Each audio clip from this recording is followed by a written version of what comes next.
a democratic republic of sports. The Sportsocracy with ESPN Asheville hosts Tank Spencer and Jeremy Greene. Welcome into the Sportsocracy. Happy St. Patrick's Day, everybody. We may all not be Irish by blood, but we can all be drunk together. That's the theme for St. Patty's Day. So I hope all your festivities are good. Hope you are safe while you're out and about. Don't forget to Uber tonight if you're going out drinking. Uber time. Ron, you work in the bar business. I sure do. St. Patrick's Day, how crazy is it? It's fun for y'all, not fun for me. I'll tell you that much. It'll be busy. It'll be a good night. Do you get a lot of requests for like stupid ass drinks on Irish drop shots? You got Guinness. Irish Jameson. Yeah. Stuff like that. Yep. They don't make you mix up a whole bunch of green shit. No, some people are like, oh, I want a green beer. I'm like, cool. It's a beer with green food coloring in it. It's not that special. Is that really how that works? That's all it is. All right. Yep. All right. Give me a green beer for St. Patty's Day. I can honestly say I've never had one. Because most of my St. Patrick's Days are all filled with college basketball in the NCAA tournament. And unfortunately, we don't get that this year. Even though the schedule, if it were normal, would be first 4 games tonight. Don't care. Don't really care. I always have some kind of basketball going on St. Patrick's Day, and it's going to be a little bit weird without it. But, you can stick to your normal traditions. I asked you earlier today if you had any St. Patty's Day traditions, and the best you came up with was, what, girls showing their boobs? Got to earn your beads. You got to earn those beads. I guess there will probably be a lot of that going on down in Savannah, where Jeremy Greene is on vacation. I'm Tank Spencer, and he's Ron George, and we got a lot of NFL news to get through in the next hour or so with you here. We might squeeze some basketball in as well, but of course NFL free agency is hot and heavy right now. We are live in the Wicked Weed studio, wickedweedbrewing.com. Drink different, and we got to start out talking about the Chicago Bears. The Chicago Bears announced yesterday that they are going to be bringing in Andy Dalton as their quarterback. So I would have rather you just stuck with Mitch Trubisky. Don't get me wrong, I like Andy Dalton better than I like Mitch Trubisky, but to me, this feels like just another sign that the Bears organization is god-fucking awful. And Ryan Pace and Matt Nagy are on their last legs. And if Andy Dalton is your Hail Mary play to save your jobs, I feel like you did it wrong. I mean, they franchised Allen Robinson, so at least he has a target to go to. Yep. They got Darnell Mooney and, David Montgomery back there running the football. But other than that, there's not a whole lot to work with in Chicago, and I just love they really made a push to get Russell Wilson, but they were rebuffed at every corner. Well, of course they were. They're the Bears. Right. It's the Bears. Chicago Bears. They tried for Deshaun Watson, too, and failed there, too. Because who didn't see that coming? Yeah. What do you have to offer me? The whole, we could give Khalil Mack and 4 picks and all this bullshit. They were never taking that deal. No. So their numbers to winning the Super Bowl actually dipped when they made the signing. They actually had less of a chance to win more games with Andy Dalton signed. Wow, I had not seen that. A 1-year, $10 million deal for Andy Dalton. And Andy Dalton's fine. As a backup. I think this past year he showed he can still be a backup. Okay starter. He's an okay starter in this league. You don't feel good about it, but again, this kind of falls in line with everything with the Chicago Bears franchise. Yeah. I mean, people expect the Chicago Bears, they're this historic franchise, one of the original members of the NFL, and, they have all this history with them. Think about quarterbacks in Chicago. Who was the last good quarterback that they had in Chicago? Jay Cutler. And was he good? Nope. I think you're stretching on that. He was the guy that stuck around the longest. Yeah. I mean, he had a 7-8 year run, something like that, as the starter of the Chicago Bears. And he was around for a little while. Let's see, 2009 was when they made the Kyle Orton, Jay Cutler swap with Denver. And so from 2009 to 2015, he was the starting quarterback. And you went, nah, okay. He had It was, guess, the best they could do. 51-51 record as a starter there. Oof. Oof. Complete 500 record. Complete 500. And then you got to go back to the days of my childhood in the early 80s to early 90s when Jim McMahon was around. Some people liked him, some people didn't. He's not a historically great quarterback. Yeah. The only quarterback this franchise has ever had that was top of the league was Sid Luckman. Ooh. And Sid Luckman, just for reference, finished out his playing career with the Chicago Bears in 1948. Oh, my gosh. That was the last time this team had a quarterback that was considered one of the top quarterbacks in the league. Ugh. Yes, Jim McMahon took them to a Super Bowl, I understand. But again, that was Chicago Bears defense. That was the defense leading the team, and the offense was just good enough to score them points to win. Mm-hmm. It wasn't great. And now Chicago Bears fans are all up in arms like, oh my God, we should totally expect better. Why? Nope. Why would you expect better from this franchise? They have given you nothing over the years but good defense. I mean, the defense is always there. Always been It's always solid. monsters of the Midway. Going back to 1986 and, you know, that unbelievable defense that they had. And then year after year, I mean, when they went to the Super Bowl with Rex Grossman, what got them there? Defense. Yep. What makes them relevant even to a little bit right now? Defense. It's not their offense. And the game has changed so much, you have to have a unique offense, which I think Matt Nagy has that capability of doing. Mm-hmm. But without that unique offense, defense can only get you so far. Well, a unique offense is only going to take you as far as your talent. Right. And the problem is they don't have the talent. Right. I mean, they basically had to, you know, handcuff Allen Robinson to the table to get him to stay. Because there was no way that he was coming back. They had to franchise him, and I don't see how, I mean, I'm not in the inner circle. I'm not on those telephone calls, but I got to imagine when they were like, yeah, we're going to franchise tag Allen Robinson, his agent went, fuck. Yep. And then when he told him, Allen Robinson went, shit. Yep. Yep. And then if they could ever work out a trade for him, he's going to put out one of those Antonio Brown videos. You remember when Antonio Brown got traded to the New England Patriots from Oakland? Mm-hmm. And it was all the question of, you know, is Antonio Brown healthy? Is, you know, oh, they're going to, you know, he could be moved. And then he got moved, and that Instagram video came out of him just sprinting across the backyard, happy as hell. That's exactly how Allen Robinson's going to be when he's able to free himself from the from the Chicago Bears. I remember that video. I mean, you've been rolling with Mitch Trubisky over the last few years. And he's such an elite he was wide playing his receiver. best football of his career at the end of the season last year. All the people that were talking about, has he earned another contract? Has he earned the contract extension for the 5th year? No, he didn't. And I told you that at that time. And when people said, are we going to bring him back? No, you're not going to bring him back.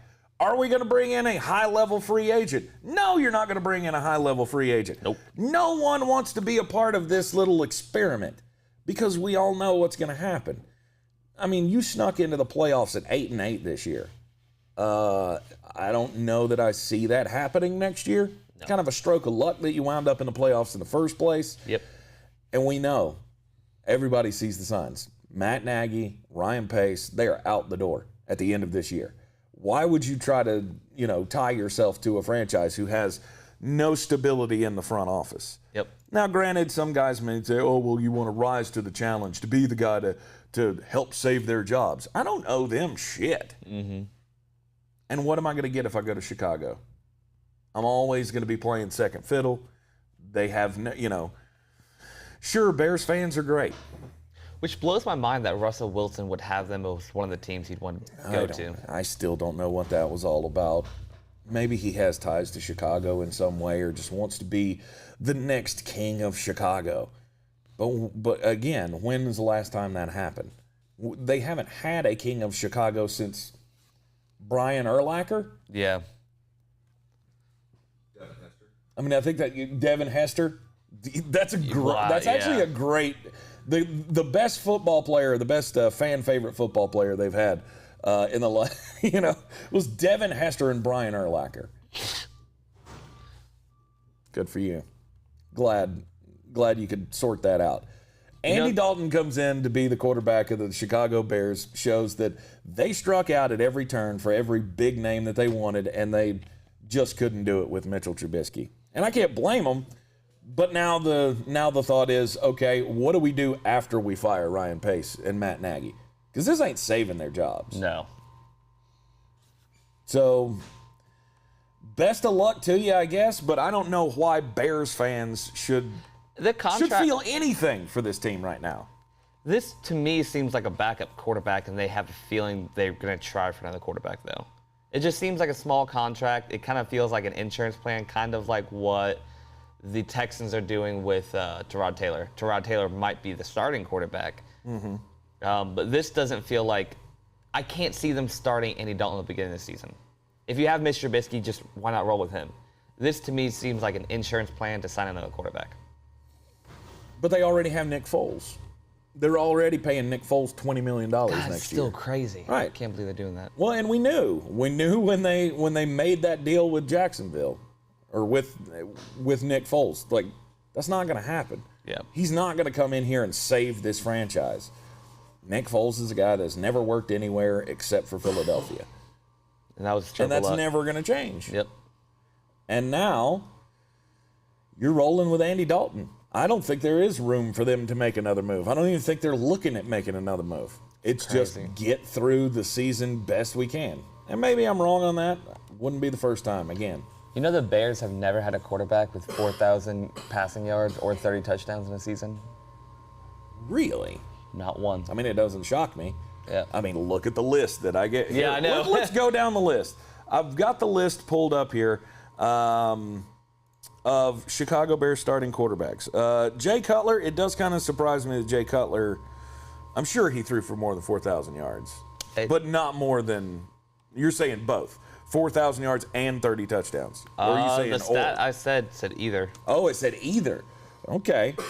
No 4,000-yard season or 30 touchdown quarterback. All right, Kyle Orton, Rex Grossman, Craig Krenzel, Chad Hutchinson, Jonathan Quinn, Cordell Stewart, Jim Miller. Oh, remember the great Jim Miller days. That was hot. Cade McNown, Eric Kramer, Dave Craig. I'm leaving out some guys that started games because who the fuck cares? Jim Miller and Shane Matthews and Henry Burris started a game in 2002. Chicago has never they've never made quarterback a priority. And you see where they're at. In a league where we say you have to have an elite quarterback to be relevant, it's the one thing the Chicago Bears have never done. Never.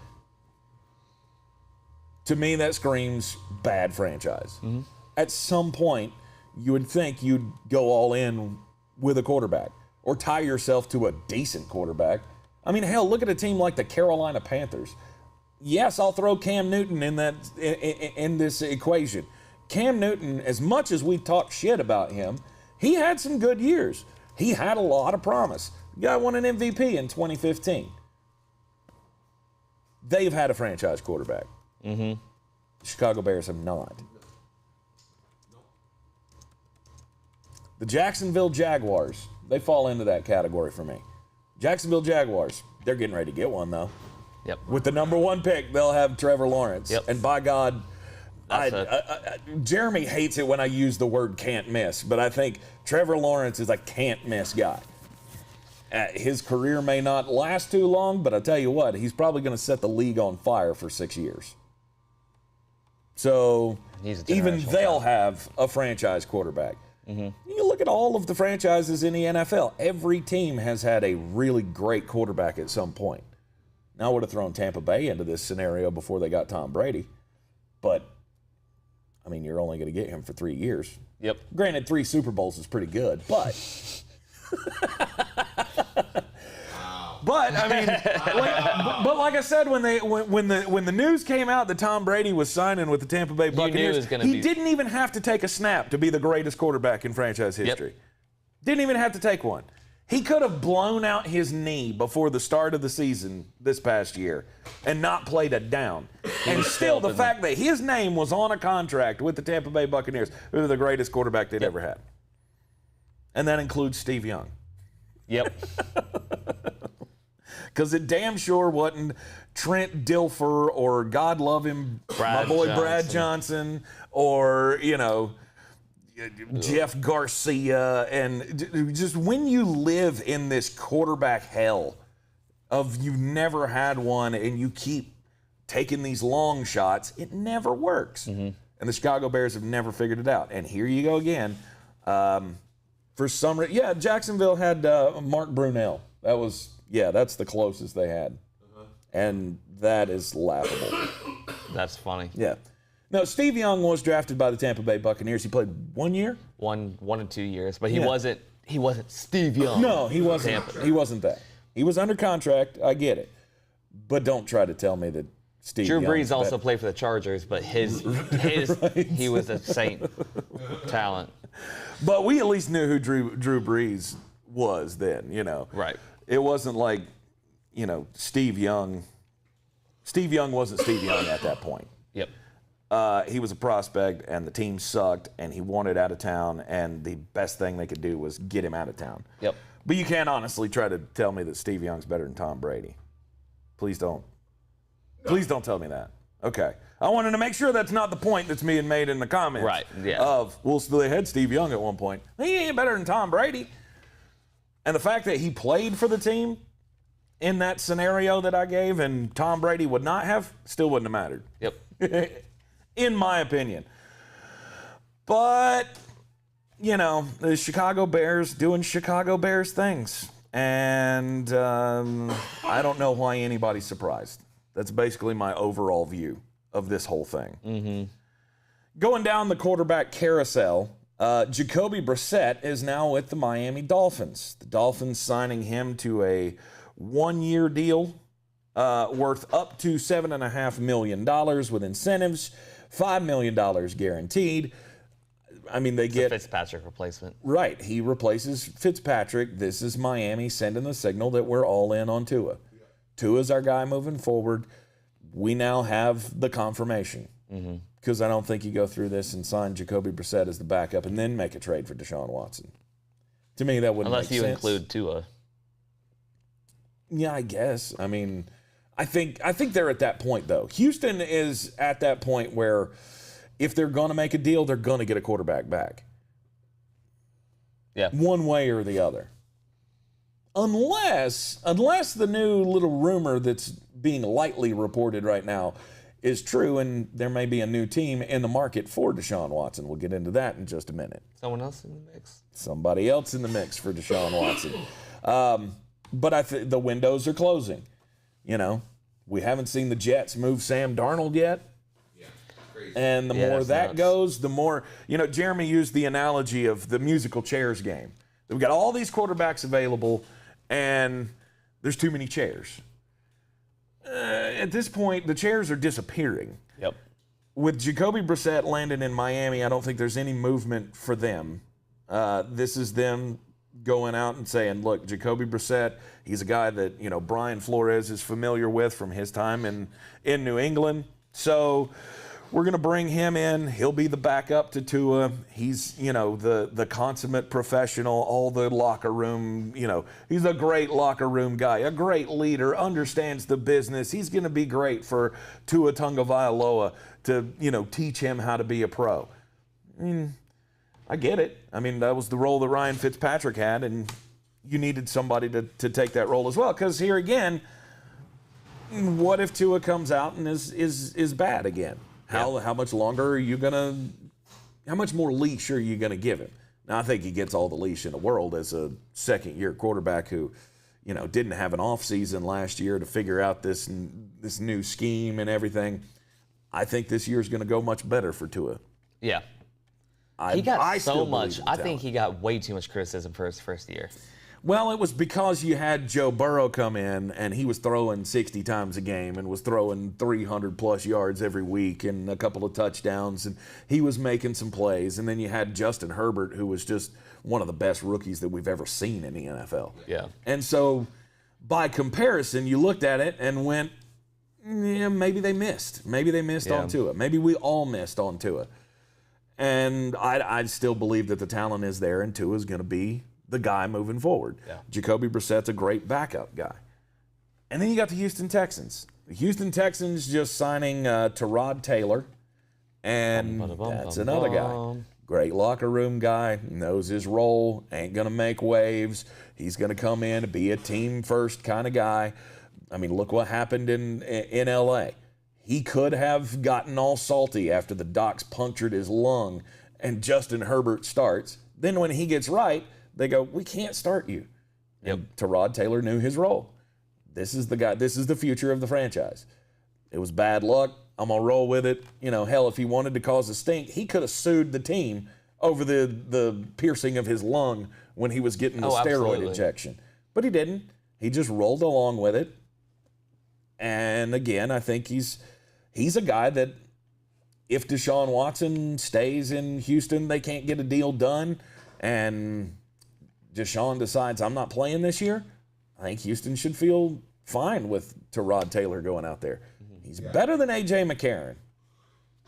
And that was their option. That's a fact. That was their option, was A.J. McCarron, if Deshaun Watson decides to sit out. So I don't know what to make of the Deshaun Watson thing. I think they're still trying to make a deal. It's crazy they won't. The front office isn't budging. Like, no, we're not trading. Or I think everybody else is trying to make a deal. Houston's standing on. Yeah, I think Houston's still saying we're not trading him.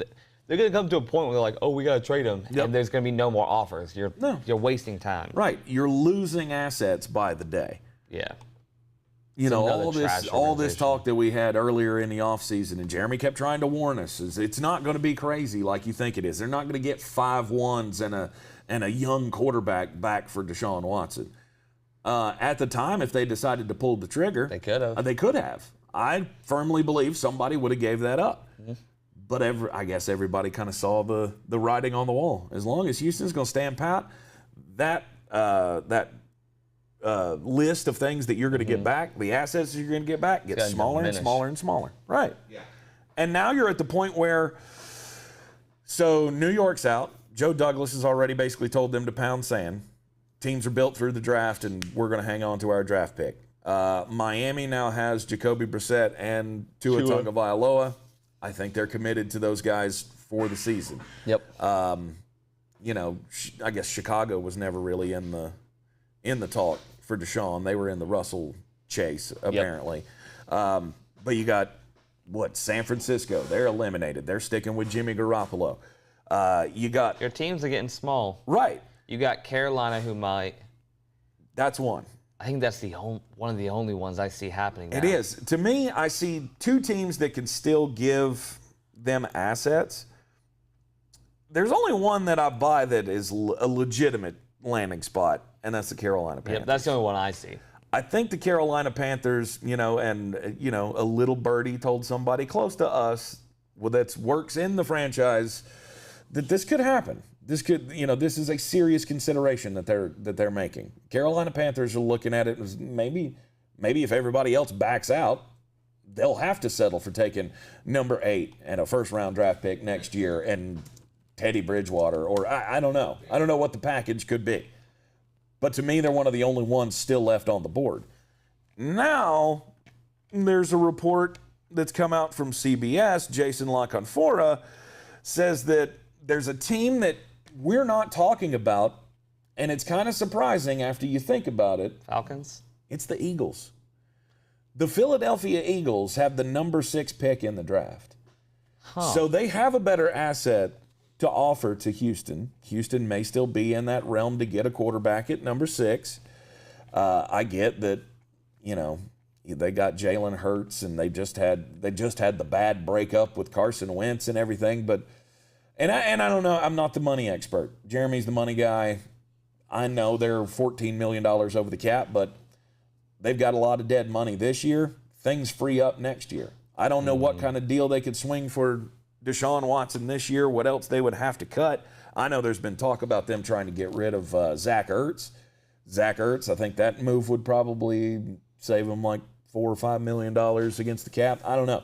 The money shifting to me is no longer in play. If you want a guy bad enough, you're going to figure out a way to do it. You can get it. That's what the New Orleans Saints and the Tampa Bay Buccaneers and I guess those are the main the main ones that have shown us so far that you can make the money work somehow, you can pretty much do whatever you want. Right. So whatever they got to do to get Deshaun Watson, that's a team that people aren't talking about. Yep. And Jason LaConfora said it in his article. If you think about it, it kind of makes sense that they would want to go out and get a guy who is, rather than trying to trust the process again, because we done fucked it up once.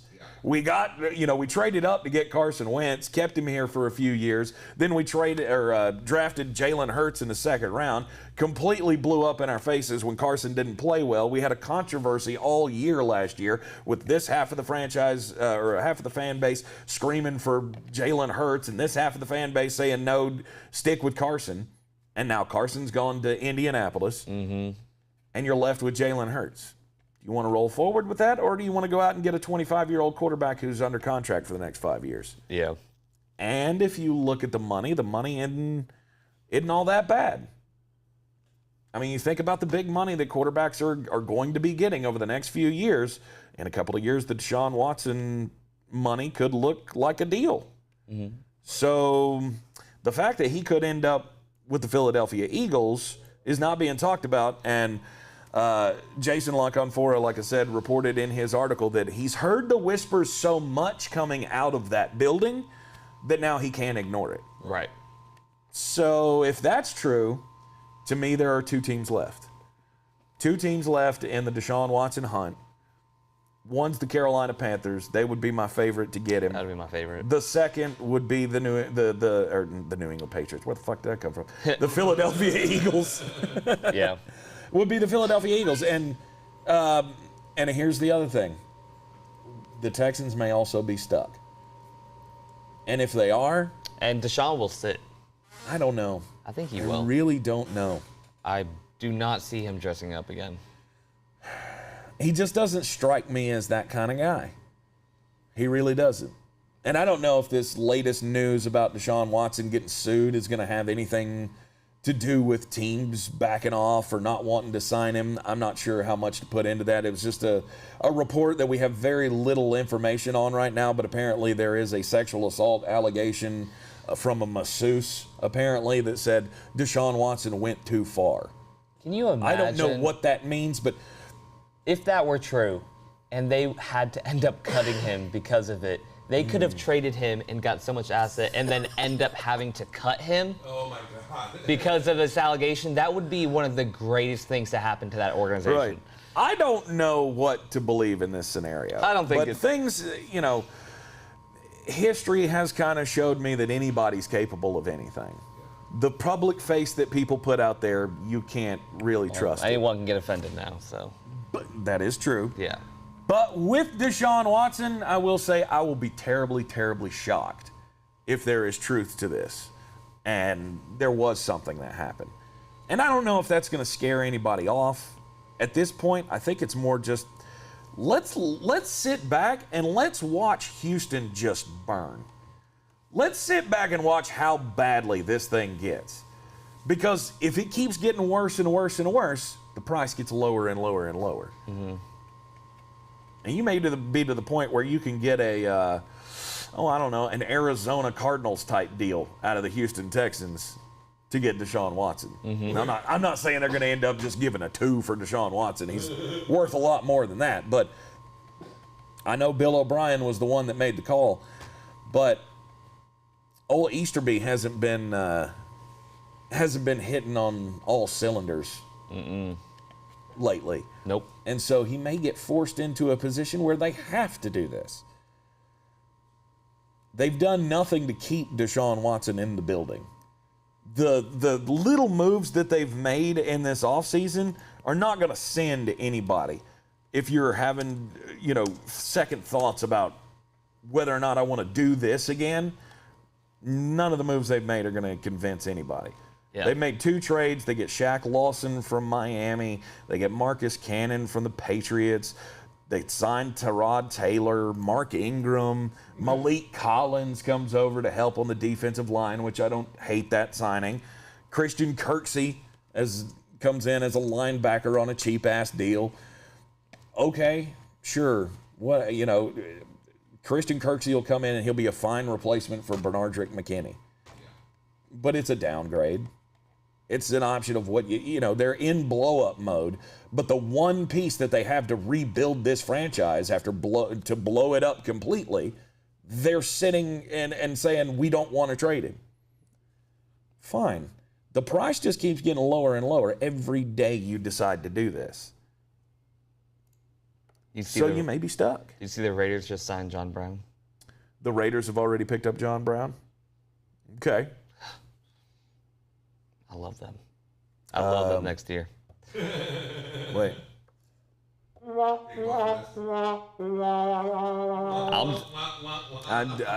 Yay, John Brown. He can get down the field. I mean, he could get down the field. Yeah, that's fine. But I mean, Henry Ruggs can get down the field. That's true. Hunter Renfrow can get down the field. I know that's not what he specializes in, but he can hit big plays, especially when he comes on a slant over the middle. Mm-hmm. Sure. I mean, you got guys that can hit big plays, but that's not a signing that's going to – Derek Carr's not sitting back going, yeah! Because he got John Brown. You think so? You think he said maybe. Most of those guys are all young. So I still don't feel like I still don't feel like the Raiders are sold on Derek Carr. I had this feeling. For this year, I think they are. Russell Wilson to go there so bad. So bad. For this year, they're sold on him. Because honestly, the Russell Wilson talk, talk radio is still trying to shoehorn him a trade somewhere. And I don't see a path to it. I haven't seen a path to it. And the more and more things happen, we're finding out they don't want to trade Russell Wilson. At least they didn't to the Bears. The Bears making the push and then being told no. I saw Dan Orlovsky respond to the report yesterday about, they made the push, but now they've signed Andy Dalton. And Dan Orlovsky's response was, they shouldn't have hung up the phone.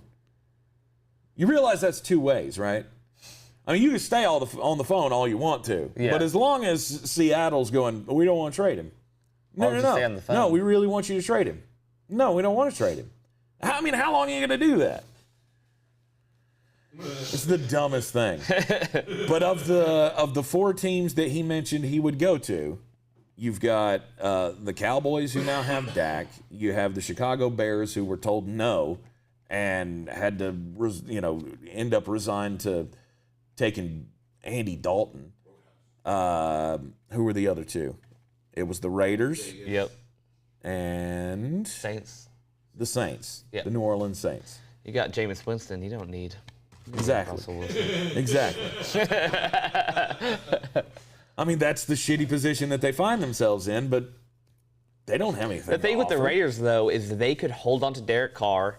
They could cut him later in the season if they want to. So they don't need Russell Wilson, but if they want to, they would only take.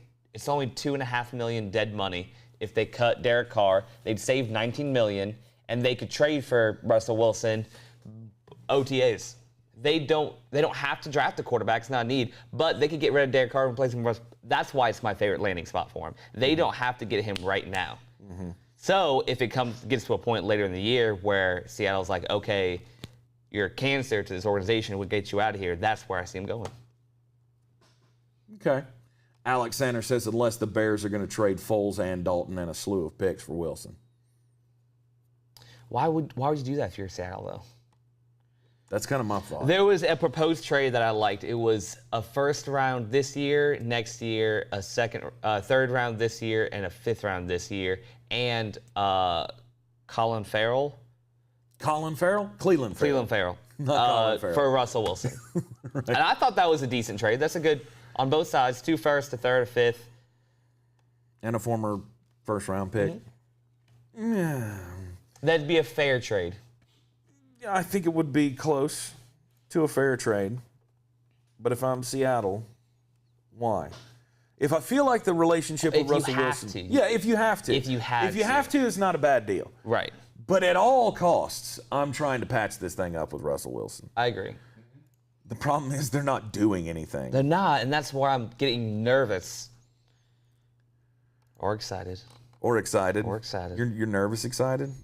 I like movement. I like drama. I do. And I like, chaos. After the Tampa Bay signed to another team blowing up, I want to see it happen again. And Russell Wilson would be a great, and can you imagine a Tampa-Oakland rematch in the Super Bowl?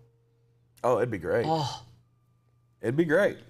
Chucky and the Raiders coming back to take on the Tampa Bay Buccaneers, the team that he won a Super Bowl with. The team that he inherited one of the greatest rosters that we ever had. As a narrative guy, how cool would that be? Oh, absolutely. Oh, narratives are awesome. Yep. I love a good narrative. Because then all that week we can talk about, well, he didn't really win that Super Bowl. That was Tony Dungy's Super Bowl. That was Tony Dungy's Super Bowl. And what happened after all Tony Dungy's players left? Exactly. John Gruden, overrated as a coach. I love the man to death. Everything about it. I mean, his knowledge of the game is unbelievable. I loved him as a commentator on Monday Night Football. I just liked the guy. But let's be honest, that was Tony Dungy's team. We all know it. And he just kind of rode the coattails. Winners and losers, or well, let's do winners. Just because I'm hesitant to name any losers right now. If I had to name a loser, it would be Seattle. Because Seattle's not doing anything. They haven't done anything. They signed Akello Witherspoon, the cornerback from San Francisco. I mean, that's a decent signing. He's sure. an NFL player. Yeah. He does play in the NFL. Right. Well, I mean, he was a good, he wasn't the star of the secondary in San Francisco, but he was a decent player. So that's a decent move for your secondary. Other than that, they haven't done anything. And Russell Wilson's over here screaming, help me out. Get me some offensive line help. And they're not doing it. Now, they still have plenty of opportunity to do it, but so far, they've done nothing. So, to me, that's an immediate loser. You got a quarterback who's upset and is, not necessarily threatening to get out of town, but he's floating it out there that he'd be interested. I'm looking, just putting you on notice that I'm looking around at my options. So I feel like they should do something, but they would definitely be in a loser category for me right now. Then the Bears. Yeah. The Bears are just doing what they have to usually do. Like I said, franchising Allen Robinson, getting Andy Dalton. They signed Mario Edwards too, which is fine. That's an okay move. But they're not making any big moves as well. Yeah, sure. Let's throw them into the loser category, especially since we just found out that they actually did make a push for Russell Wilson and struck out. I really like what San Francisco's doing.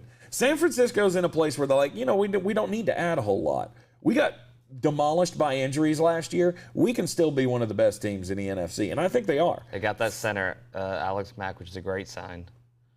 Oh, did they? I didn't even see that. They got Trent Williams and then Alex Mack. Yeah, bitch. Yep.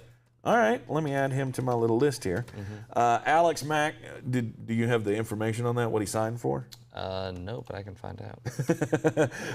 But San Francisco, they made the late night announcement, or I guess early morning announcement today, that they had signed Trent Williams to a 6-year, $138 million deal. He's now the highest paid offensive lineman in NFL history.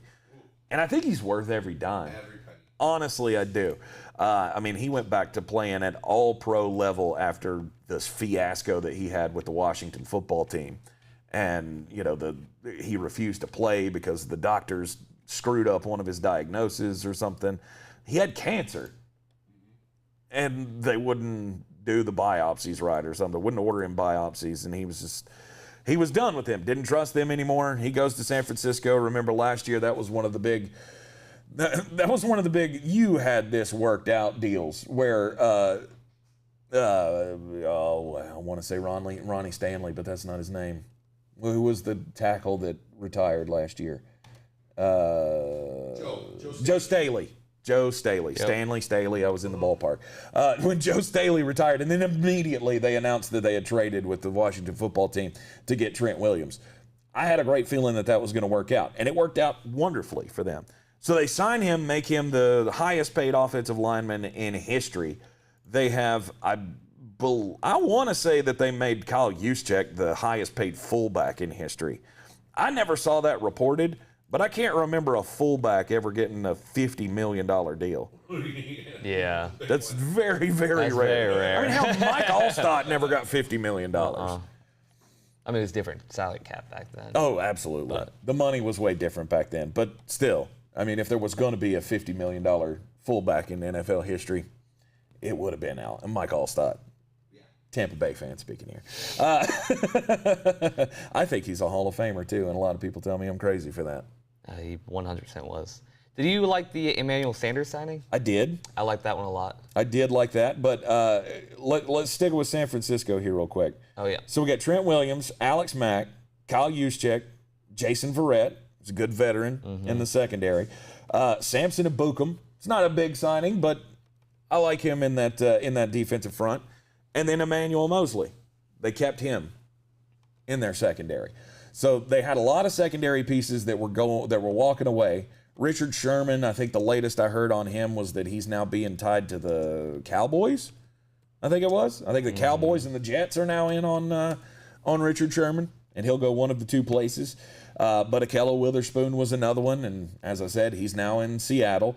Emmanuel Mosley was a guy that, he's a decent piece on that defense. They haven't done anything real splashy other than keeping their guys. Yep. And I think that's the best path for San Francisco to go down. So I consider them one of the winners.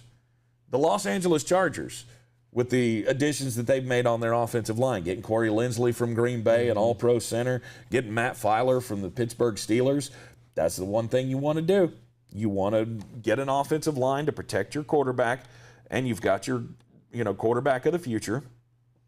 Do it.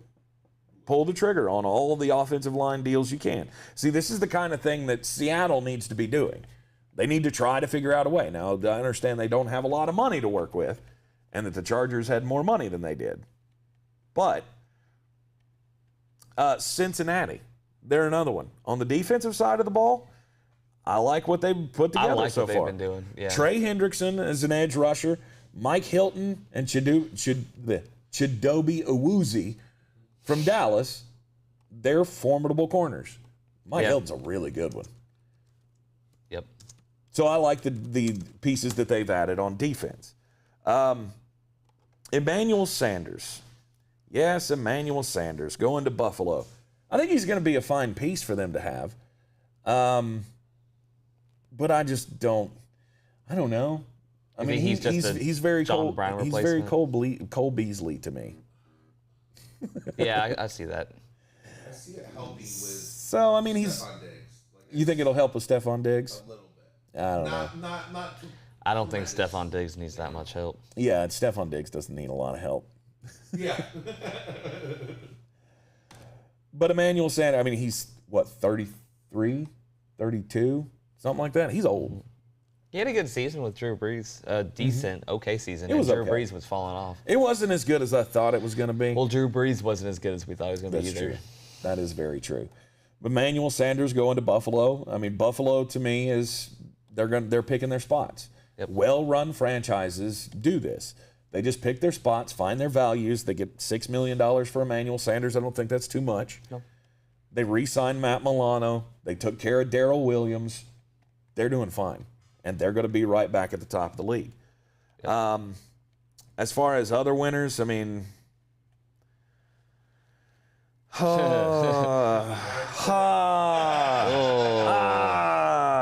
Oh, no, we suck again. Oh, no.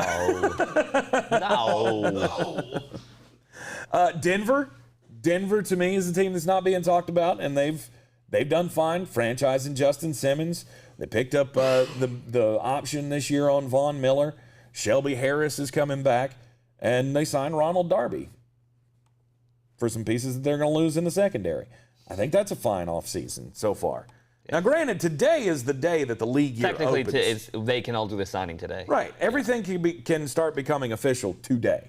So we're going to see a lot more of this come, but there are a lot of guys that are out there. Another one we didn't mention. The Washington football team. With William Jackson coming over. Yeah, that's a great That signing. Defense just got scarier. Just stupid. Right. Even scarier. William Jackson's a great corner. And coming from Cincinnati, he's going to fit in that Ron Rivera defense. And it was already scary to begin with, but now they're fortifying the back end of that defense. The front needs no help. No. Now, I've heard Jeremy say a couple of times about, that he wishes they would re-sign Ryan Kerrigan. I don't know. I feel like Ryan Kerrigan can get a decent contract elsewhere. But if he wants to come back and be a part of it, then absolutely. But I think with the foundation that they have on that defense, I like the William Jackson signing. To me, that is a home run that I did not see coming from them. There have been great signings, but nobody's really put it together yet. Granted, it's very early, very early in the process. Fat Jamal Williams got a job. He did. Fat Jamal Williams staying in the NFC North. He's going to go up and be the tandem back with DeAndre Swift up in Detroit. Detroit's one of those teams I get what you're doing here. You're plugging and playing for the first pick. Tyrell Williams, Jamal Williams, Josh Hill. I still can't figure out why Romeo Okwara decided to stay there.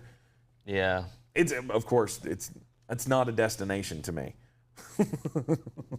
Good old Lions. Right. Marvin Jones going to the Jacksonville Jaguars, reuniting with Darrell Bevell, his former offensive coordinator there in Detroit. So, that gives another weapon. Marvin Jones, Laviska Shenault, you got DJ Shark. I would have thought they would have tried for another wide receiver. Yeah. It shocks me they didn't go after someone big. Like Emmanuel Sanders would have been fine in Jacksonville. I like Marvin Jones better. Do you like Marvin Jones better? I do. I feel like Marvin Jones. Still keep Marvin Jones. I just thought they would have done more for that offense. Right. Well, at this point, you've got a front office that's focusing on getting Ohio State guys back. So yeah. their eyes are elsewhere. It's not to say that they can't make better moves. We still got a lot of guys out there that can help teams out. With Jacksonville, if they wanted to go after a wide receiver, I don't know if they want to try to bring in Juju Smith-Schuster or Kenny Golladay or Will Fuller. I think they need someone like that.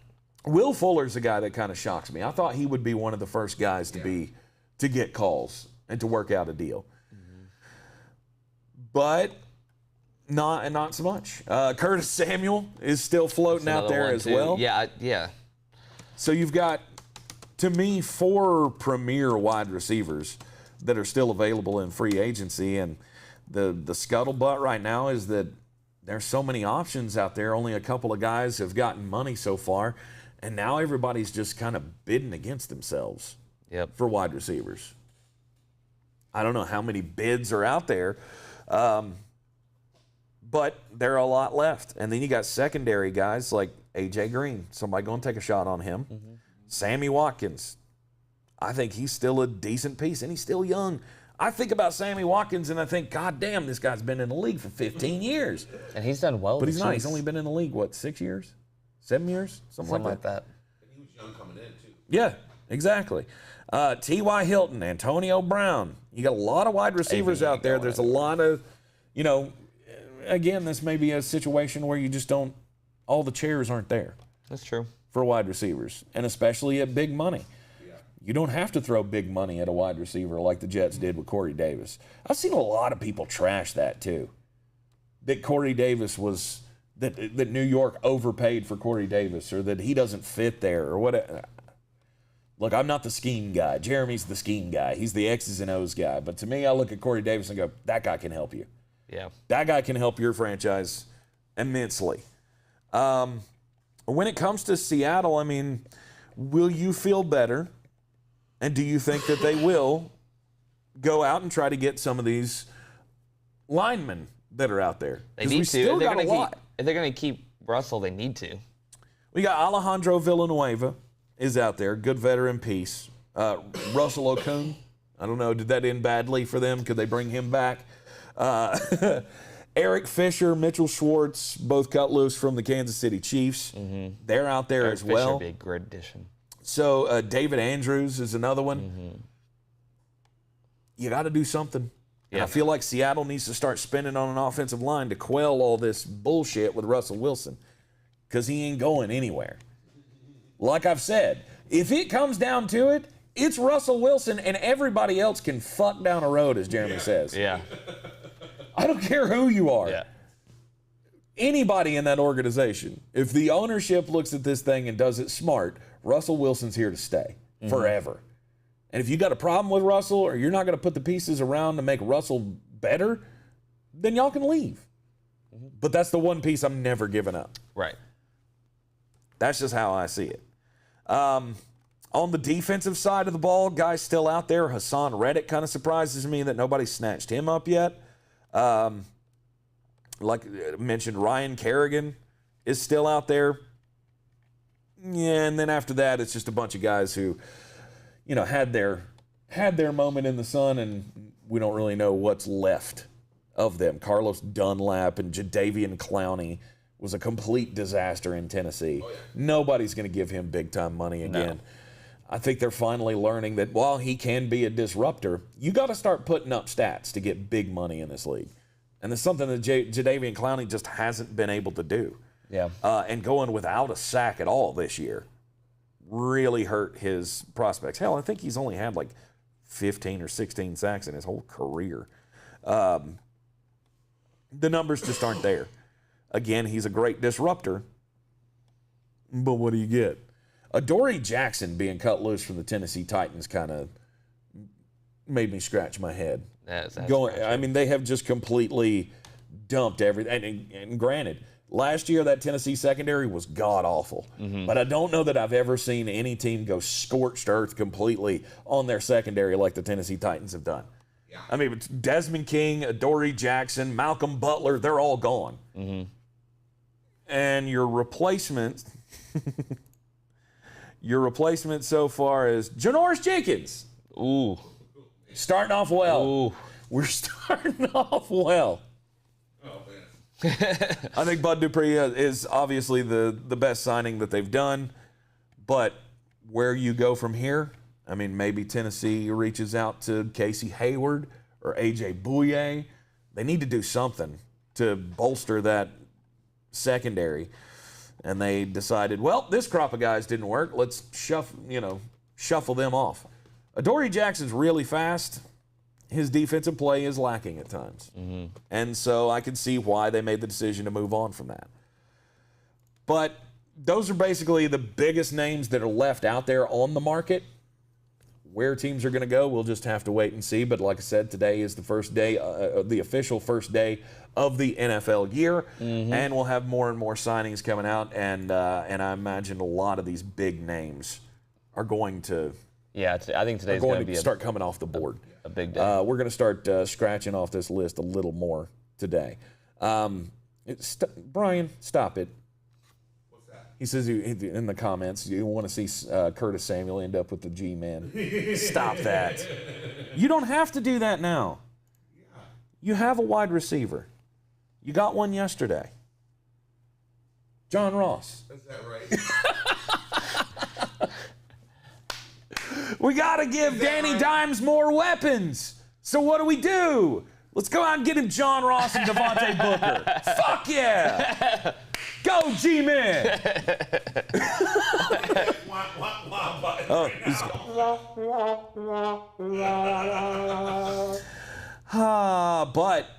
But you did sign Leonard Williams. Yes. and I like it. Yeah. Leonard that Williams is needed a to guy happen. who's earned his money. Now, was it the best play for the franchise? A lot of people would say no. A lot of people would say you don't want to spend that much on a defensive tackle, but they did. go for it. All in, all about it. Hey, LeBron James, he's making news. He's now got an ownership stake with the Boston Red Sox. He's now signed up with the Fenway Sports Group. If a year ago I had told you that LeBron James and Michael Jordan would own parts of NASCAR teams, what would you say? What? Right? What? Because with this deal with Fenway Sports Group, he now has a part of Roush Fenway Racing. And, of course, Michael Jordan with his little deal with Denny Hamlin I forget what that is, with the 2311 Racing that he got with Denny Hamlin. You now have the two GOATs in basketball now involved in racing. You know, to me, this is just a throwaway. We're not going to spend a lot of time on it. I just think, you know, the business side of LeBron James is something that Always we working. haven't really. Yeah, but I don't feel like we've seen even the tip of the iceberg yet. Yeah. On what he's going to be capable of once his playing career is over. He's got a few more years left in the NBA. He's going to be chasing rings and titles, and we're going to talk about it. And oh my God, is he 42 years old, and could he possibly win another championship? But after that, he's already built a massive business portfolio with all of the studios and production facilities and record deals and all the shit that he's been involved with already. Mm-hmm. I have a feeling that LeBron James is going to build like an empire, financial empire that we haven't seen the likes of. It's not going to shock me to see him end up with outright owning a franchise in the NBA. All I want is for him to have a taco truck. A taco truck. Taco Tuesday. He does love his tacos. Maybe that's the next step. Maybe if this all goes Sign me up. I'll be a little corporate manager. Yeah, we can go make tacos for I'm LeBron James. Sister Jean's in the news again. We got NCAA tournament getting ready to tip off on Thursday, and old Sister Jean from Loyola, Chicago. At least she's the inspiration for everyone else in America. Yeah. I feel like this is the statement that if you're concerned still about going out in public, 101-year-old Sister Jean being wheeled into a basketball game in Indiana, I think that's our sign that everything's pretty okay. We can go back to... We're open, boys. Yeah, we are open for business. We are ready to go back to the way that things were, and... More and more signs, the more days go by, the more and more signs that we're seeing that people are getting more comfortable. Businesses are getting more comfortable with this. We had the Texas Rangers, 2 weeks ago, announced that they're going to do opening day with full capacity crowds. The UFC has already announced this week, Dana White saying the next UFC event's going to be in Jacksonville, and they plan on having 15,000 people in the building for the UFC. And is that... It's not the one at the end of this month. I think it's the next one. Yeah. Yeah, it's the next one after this. So it'll be March or April. No, this is March. That's April. And then we got, fans being able to come back to stadiums. We're going to see more and more of this. But 101-year-old Sister Jean, I think, has given us all the hope that we need. Ron, have you heard back from Tom yet? Nope. No responses from Tom Brady? I got a little video. That's about it. It was like, hey, it's me, Tom Brady. I'll get back to you soon. Nice. Yeah. If you haven't seen it yet, Tom Brady went on social media and posted his cell phone number out there. It's not his. He may have control of it. I don't know. But he did this whole thing where I'm trying something different, and this is a new way that we could communicate. It's not Hey, different. you could just send me text messages. J.J. Watt did this 6 months ago, and I did it with him too, and I didn't get a response. No response yet? No, J.J. Watt didn't want to talk to me. Well, fuck. I don't know why. Well, I've already texted Tom. I know you have as well. I did. I sent him pictures. Nothing back but you know, I was hoping. canned statements. I told him the name of my son, and he still didn't. I'm sure you'll get. I'm a sure I'll get a on that. response. Yep. You will. Did you send him Did you text him a picture of the ultrasound? I should. Do that. I'll do that. Send him a picture of the ultrasound. We're gonna try to get Tom Brady to respond to one of us one way or the other. Oh, if I can get a FaceTime and put it on Sportsocracy, interview with Tom Brady. Oh, that'd be sweet. Look, I already invited him to come up and check out Beer City. Told him to bring Gronk. We can have some beers. Bring the family. They can, stay at the Grove Park Inn. Love the hiking trails. Avocado tequila. Right. I know you're a health nut. Asheville's a great place for that. Hiking trails all over the place. The kids would love it. Come on up and join us. So, I mean, the invitation's out there. We'll see if he responds. But no texting on game days. That was his number one rule. You can't text on game days. Like, does he honestly believe that I don't text anybody on game day. Yeah. Does he honestly believe that we think he's walking around with this cell phone in his pocket? I fully believe that this is a separate cell phone. Another Jets fan texted me, man. Right. He's like, if you text me and tell me I suck, I'm going to see it. I'm probably not going to respond, but I'll see it. I don't know. No personal responses yet from Tom Brady. I'd wager that most people aren't. I'm still curious whether or not this is going to end up just being a ploy for the TB12 newsletter list. Advertisement, yep. That's what it probably is. But who knows? We'll give you an update if we hear anything about it. We had 6 officials that were sent home from the NCAA tournament already after one positive test from the coronavirus. So the rules are simple, okay? When the NCAA reached out to the officials and said, we're going to let you work March Madness, we're going to put you up in a hotel. The only thing you need to do is when you come into town, you go straight from the airport to the hotel. We're going to hook you up with all your meals, everything you're going to need. All you got to do is check into your room, stay in the hotel. We're going to have a shuttle take you from the hotel to the arena, and then you will do your job. Once you're done with that, we will have another shuttle take you from the arena back to the hotel, stay in a hotel room. So a group of 6 referees showed up to their hotel, including one of my all-time favorites, and that's #sarcasm, TV Teddy Valentine, who ACC fans know very well. He works a lot of Big South SoCon games as well. TV Teddy, and there's always a thing with TV Teddy. At some point in the game, the reason we call him TV Teddy is because at some point he's going to do something to get his face on television. There's going to be an easy call or something that he's going to have to stop the game for 2 minutes to go to the monitor, and so we can see TV Teddy get on the screen. TV Teddy, Roger Ayers, John Higgins, there was a couple others that were involved. I can't remember their names. But anyway, they go to their hotel, and their room's not ready. So instead of doing the smart thing of, I don't know, I'm pretty sure that the hotel that they have has food, they went to a restaurant. They decided to go to a restaurant together. And while they were sitting at the restaurant together, eating their food with no masks on, one of them tested positive. And now all of them are quarantined.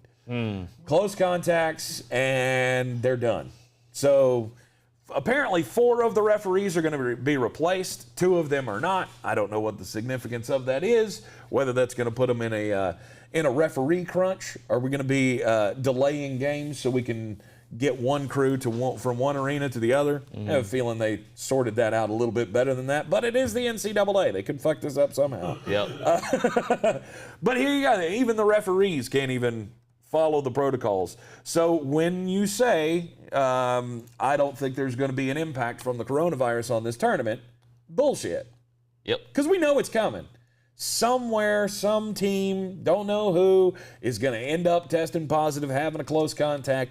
They may have to pull out of the game. Now, the NCAA has come up with this new rule that I'm very intrigued to see it work. I'm very intrigued to see it come to fruition where a team only has 5 guys that can actually play. Yeah, that'll be And it's going to be like Carolina's blue team. And they're going to be stuck trotting out Sterling Manley and just all of the scrubs off the bench who weren't hanging out with the starters, who are not quarantined. And that's how one of these big upsets happen. Yeah. Because at this point, I'm starting to convince myself that that's the only way we're going to see a lot of major upsets in this tournament. Is if one team, like, I don't know, I'm not going to mention a team, so I won't jinx them. But a top seed, I'll say, gets coronavirus. And there you go. There's where your Cinderella story happens. Yep. Hell, Sister Jean's already said she thinks Loyola Chicago's going to the Elite Eight. Oof. They better hope somebody gets coronavirus. Yep. Because they got Like everyone they play. because they got to face Illinois in the second round. If they make it through their 8-9 game, they got to face Illinois in the second round, which I think is going to be a interesting narrative matchup. Having Champaign, Illinois, and Chicago, Illinois, fighting it out for a chance in the Sweet 16. But Illinois, to me, head and shoulders above them. And I think most people are coming around to what I said at the beginning of the week of I'm having a hard time seeing where all these upsets are going to come from.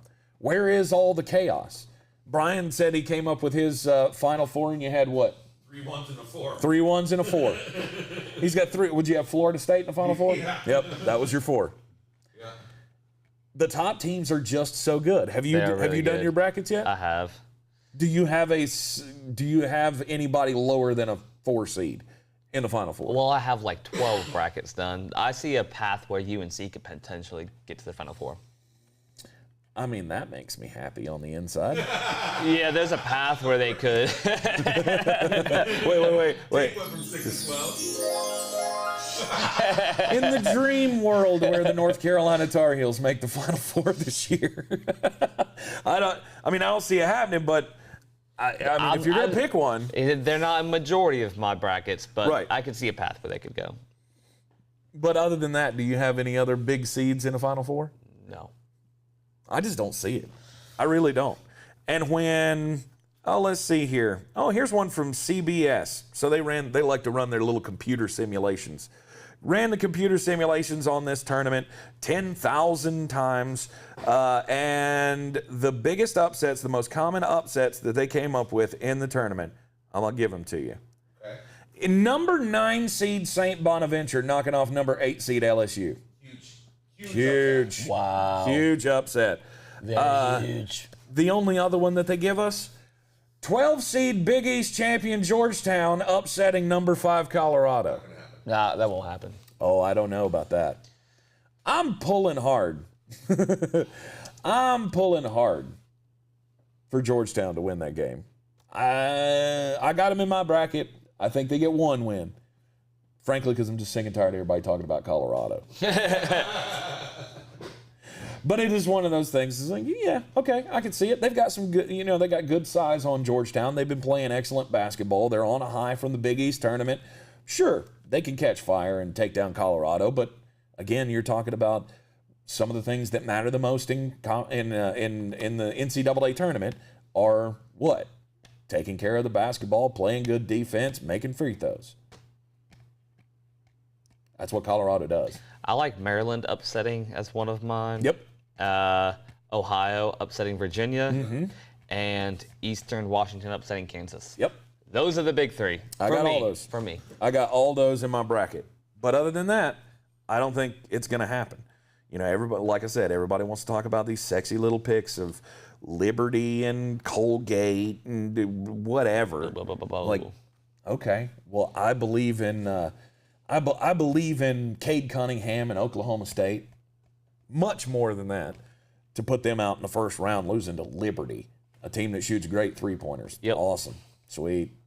Good job. I got the number 1 player in the next NBA draft on my team. Liberty's not winning that game. Yeah. And I got a lot of other pieces to go around him as well. Yep. When Cade's not having a good night, other guys can have a good night to make that team good. I just don't know where the upsets are going to come from. And that's the problem. We know they're going to come. We know they're going to come. Mm-hmm. Utah State beating Texas. Utah State over Texas Tech. I've actually got a bracket that's got Texas Tech in the Elite Eight. Yeah, I disagree with that one hardcore. Texas Tech's a decent team. And they made that run to the championship game 2 years ago. I get it, it's not the same team, obviously, but, I mean, Chris Beard's still a good coach. And that team does a lot of these teams that do the little things well, they tend to do well in the NCAA tournament. That's kind of the thing that scares me about Virginia. Is I've got Virginia losing in the first round of the tournament to Ohio. But that is... I don't. I'm not certain about that. I keep waffling on that game. The first day I was like, I don't know. And then the second day I was like, I'm totally convinced it's Ohio. I think that's going to be a really good game, though. Oh, yeah. That's gonna be I think it's going to be a phenomenal game. And then it goes, and then now I'm back to, maybe it'll happen. But the tournament kicks off tomorrow. We are on the eve of the NCAA tournament. It is all happening, and we'll have more discussion coming up this afternoon on ESPN Asheville, 92.9 FM, 880 AM, and 1400. The Sports Tank without Jeremy Greene. Caleb Peak filling in all this week on the radio show. We'll talk basketball. We started yesterday doing our baseball previews. So we're going division by division, just giving you the highlights of what's happened in the offseason, the projections. Caleb's got this giant board. He's like Jeremy with the NFL draft. He's got this big old board set out with all of his picks for how the divisions are going to work out this year in baseball. So opening day is coming up pretty soon, and while I got him in the studio, we're going to talk some baseball before Jeremy gets back. So we'll be doing both the Central divisions today. We did the AL East and the NL West yesterday, Centrals today, and then we'll flip it over and do the NL East and the AL West coming up on the show tomorrow to get all those baseball previews in for you for the week. So check us out on ESPN Asheville Live or on demand on the iHeartRadio app. I'm Tank Spencer. That's Ron George. We'll have another Bet Your House coming up this afternoon on the channel. So be sure to like and subscribe so you know whenever we put out new content here in the Sportsocracy. We are live from the Wicked Weed studio. WickedWeedBrewing.com. Drink different. Don't forget, sign up for the bracket contest. Thought I was going to forget that one. Be sure to get in on the Sportsocracy bracket contest, the ESPN pool. You can go on, you can find us on the Tournament Challenge app just by searching the Sportsocracy, or you can check the link in the description of this video, and that'll take you there as well. The password for the group is MulletMagic. So get in on the action. Tournament starts tomorrow. Y'all have a great afternoon, and we will see you this afternoon on the radio side, back here tomorrow in the Wicked Weed studio at 9 a.m.